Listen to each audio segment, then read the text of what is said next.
With us. I want to talk to you about wheelchair tennis. My first question is, why does the Netherlands produce so many exceptional players in wheelchair tennis? I think we have a good history in wheelchair tennis.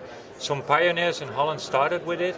We have a very good coach, we had very good coaches, and they discovered it and they worked very hard on it and going through it, and it became more and more professional. So maybe that's the secret. I will not tell you all the secrets. No, go and try. We won't tell anybody. You can give us a few more secrets. All right. If you don't tell it to other people, then it's okay for me. No, I think we have a fantastic ambassador like Esther Vergeer now. She's unbelievable. Like 11 years without losing one match, and but there were also people before her that developed the wheelchair tennis skills, because it's really specific skills you need, and I think the coaches did a very, very good job. I want to get on to Esther Vergeer in a minute, but it's not just Esther. There are so many players, and is it the funds that's put into wheelchair tennis in the Netherlands? Is it the facilities? What would be the biggest factor?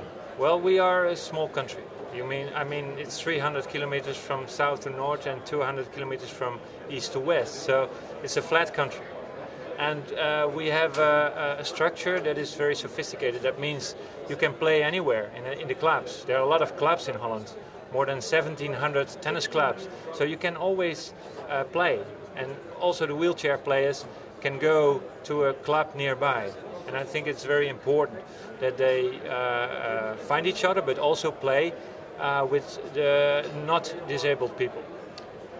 What I want to ask also is, how much of an impact would players like Jacco Welting, Jan Simmering, Paul Haarhuis, those sort of guys, how much of an impact would they have had on the development of wheelchair tennis, the able-bodied players compared to the wheelchair people? Oh, that's difficult to say. I think tennis in Holland has a big history. Since 1899 we already started as a federation, and it developed with Tom Ocker. It became really a sport for everybody in the 70s. After that we had a very good generation like Paul, Jacco, Richard Krajicek, Paul Koevermans, Mark Koevermans. He was a very good player. So we had a exceptional generation, and I think it brought popularity to the sport. And of course it affects also, because for me it's one sport, wheelchair tennis and the tennis. And they play with each other sometimes. That's really good to see. Esther Vergeer, what a phenomenal individual. 11 years. I mean, it is unheard of even for able-bodied tennis players. Yeah, for sure. And she's a real ambassador for the sport. She has her own foundation also to promote not only tennis but also other sports for disabled people. So she's really the best ambassador you can have.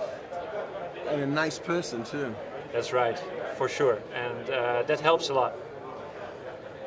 Have you ever asked her how she keeps doing it? How she keeps winning for 11 years unbeaten?